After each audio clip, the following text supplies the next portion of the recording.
that we cannot accept what has been, that we have to keep pushing for what we know is possible. In its 170 years, IPS has educated thousands of students through sweeping changes in the country, from the Civil War to Reconstruction and desegregating its schools. Not every change has come easily.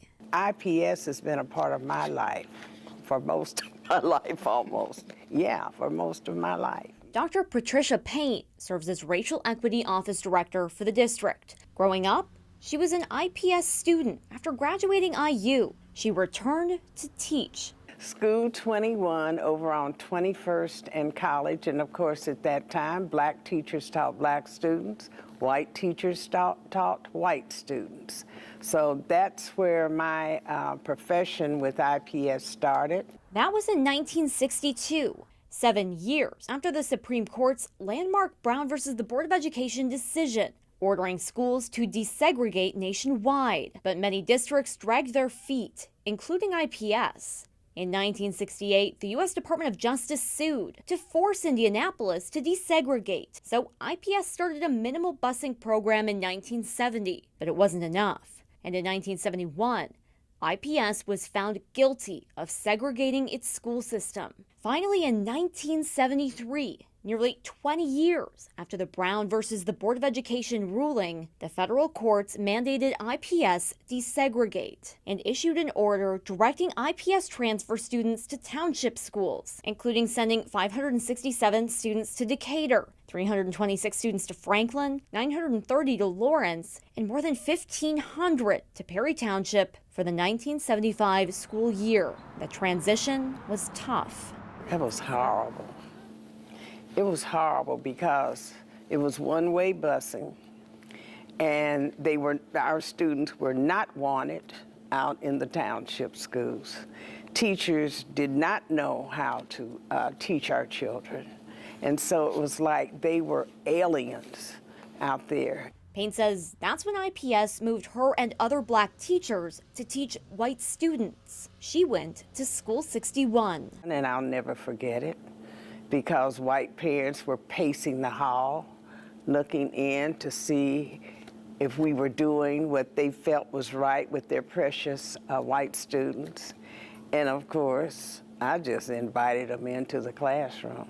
Issues with segregation didn't fade immediately. One-way busing remained in place for 25 years to ensure desegregation continued. We rode the bus. Long ride. Flipping through her high school yearbook, Here I am. IPS grad Trina Terrell Yep, that's me. thinks back on her time at Warren Central High. Warren was beating up on everybody in football. Still in touch with classmates more than 30 years after graduating. I talk to her all the time. Terrell graduated in '85, part of the first bused class to graduate Warren. Were there many black students at Warren? No, us. Those that were bused.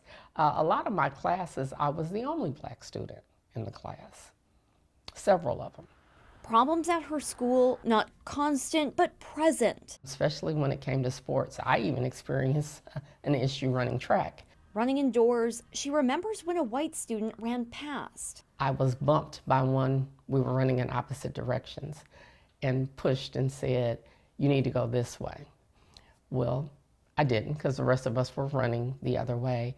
When I brought it to the coach, she just simply brushed it off as, just bear with them. They're not really used to you all being out here, whatever that meant. Her brother, too, facing issues on the football field, especially playing other teams.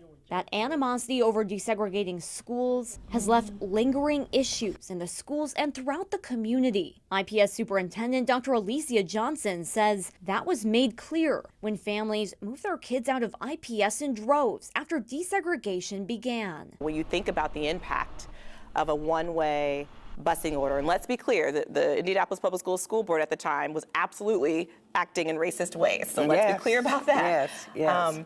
But that order led to 64,000 right. students between 1973 and 1998 that left this district. Issues that came to a head in the 70s and 80s, Terrell says, have remained present in the district even to this day. What actually really bothers me looking back on it is that some of the same things are still going on. I mean, we need to come up with a time. It shouldn't be like that.